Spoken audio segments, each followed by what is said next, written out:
Number 10 magnetic hill Ladakh. हमें मालूम है कि ढलान में एक वाहन फिसल जाता है, लेकिन क्या ये वास्तव में दूसरी तरफ बढ़ सकती है?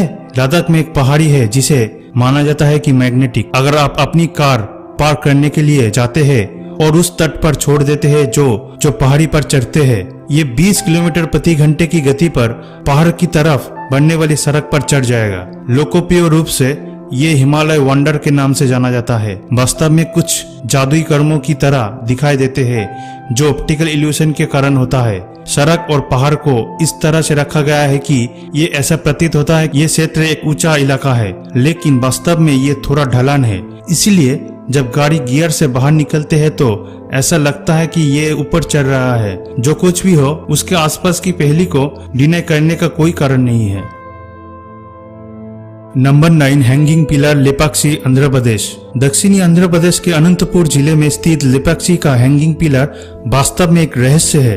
विजयनगर की स्टाइल में 16वीं सदी के पत्थर से बनी ये मंदिर निर्मित है। आप वास्तव में कपड़े या कागज के मध्य भाग का एक टुकड़ा स्वैप कर सकते हैं जो जमीन और पिलर को अलग करती है। As a matter of fact, एक क्यूरियस ब्रिटिश इंजीनियर ने इसके सपोर्ट के रहस्य को समझने की कोशिश की, जिसके परिणाम स्वरूप इस प्रक्रिया में थोड़ा सा उखड़ गया। कुछ लोग मानते हैं कि पिलर पर पूरे परिसर खड़ा है। Number 8 living root bridge Cherrapunji Meghalaya. Cherrapunji Meghalaya के लिविंग ट्री ब्रिज का नाम यही है। रबर के पेड़ को जड़ कहा जाता है जो कि 3000 फीट तक जाते हैं। और यदि आप सोच रहे हैं कि पृथ्वी पर ये कैसे बने, तो उन्होंने इस तरह से घुमावदार जड़ें ढलानों के साथ अपना रास्ता बना लिया, जैसे कि नदी के किनारे ऊंची क्षेत्रों में पेड़ों से चिपके रहते हैं। वे अपनी जड़ों को नदी के किनारे तक भेजते हैं। ये कहा जाता है कि मानव ने नदियों के बीच एक प्राकृतिक पुल के रूप में सहायता करने के लिए उन्हें ये आकार दिया गया है।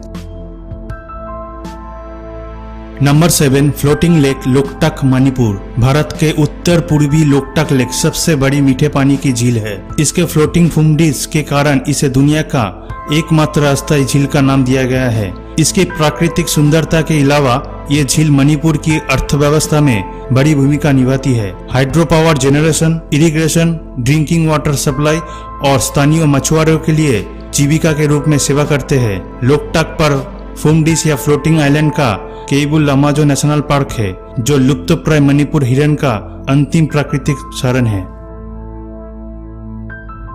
नंबर 6 ग्रेविटी डिफाइन पैलेस बड़ा इमामबाड़ा लखनऊ। ये स्थापत्य 18वीं सदी की है।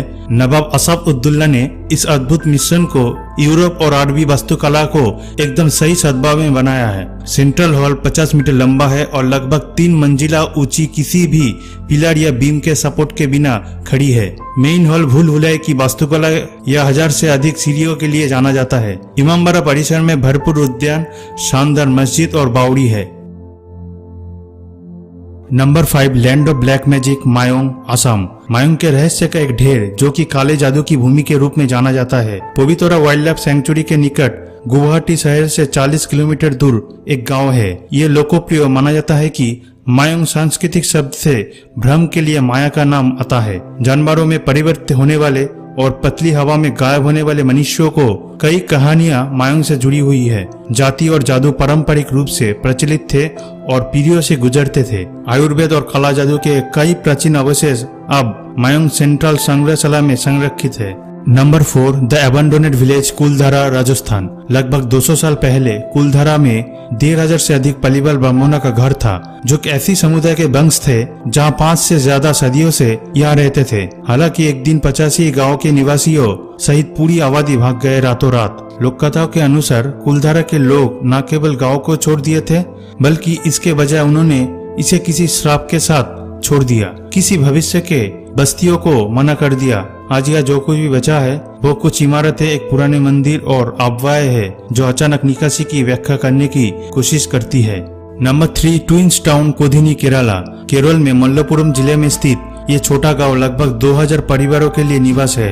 ये असामान्य बात है कि इन परिवारों ने करीब 220 जुड़वा बच्चों का जन्म दिया है। एक आंकड़ों के मुताबिक कोधिनी में पैदा हुए जुड़वा बच्चों की औसत संख्या लगभग 6 गुना है। डॉक्टर कृष्ण श्री बिजू, जो एक स्थानीय डॉक्टर है और इस जुड़वा के रहस्यों को समझने की कोशिश कर रहे हैं, ये मानते हैं कि गांव की भोजन की आदत एक कारण हो सकता है।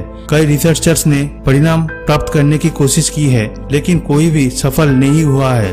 नंबर 2, मास बर्ड सुसाइड, झटिंगा, असम। असम में एक छोटे से गांव झटिंगा में सब कुछ है जो आप एक पीसफुल हॉलिडे डेस्टिनेशन में उम्मीद कर सकते हैं। हालांकि इसके हरे भरे हरियाली और पहाड़ों की पृष्ठभूमि के बजाय झटिंगा एक रहस्यमय घटना से प्रसिद्ध है, जो हर साल मानसून के अंत के महीने के दौरान होता है। सूर्यास्त के ठीक बाद जब लोग रात के लिए तैयारी में व्यस्त है, तब सैकड़ों प्रवासी पक्षियों ने आत्महत्या कर देते हैं। ये अक्सर होता है, कोई आश्चर्य की बात नहीं है।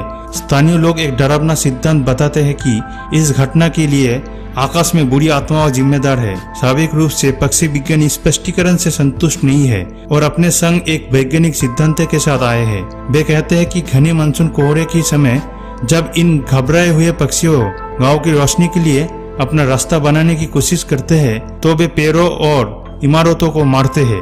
इसके परिणाम स्वरूप मौत या गंभीर चोटें होती है। हालांकि ये समझने में कोई भी नहीं है कि ये पक्षी रात में क्यों उड़ते हैं और हर साल उसी स्थान पर क्यों फंस जाते हैं। Number 1, the skeleton lake, Roopkund, Uttarakhand. हर साल रूपकुंड में बर्फ पिघलता है। 16,500 फीट की ऊंचाई पर स्थित एक ग्लेशियर लेक है, जहां मानव कंकाल के सैकड़ों फ्लोटिंग देखा जाता है। एक फॉरेस्ट रेंजर द्वारा 1942 में फिर से खोजा गया। तब से रूपकुंड झील के कंकाल रहस्यमय से ढका हुआ है। फॉरेंसिक और रेडियो कार्बन परीक्षणों का मानना है कि लाश लगभग 1200 साल पुरानी है। कोई भी ये नहीं जानता कि ये लोग कौन थे, हिमालय के ऐसे क्षेत्र में क्या कर रहे थे। लोक कथाओं के अनुसार कंकाल का अवशेष कनौज के राजा जस धवल की गर्भवती पत्नी और सैकड़ों नौकर है, जो एक तीर्थ यात्रा पर नंदा देवी मंदिर की तरफ जा रहे थे। हालांकि इससे पहले कि वे अपने गंतव्य तक पहुंच सके, लेकिन एक भयानक बर्फीले तूफान में फंस गए। छुपने के लिए किसी भी स्थान को खोजने में असमर्थ रहे और पूरे लोग झील के पास मारे गए।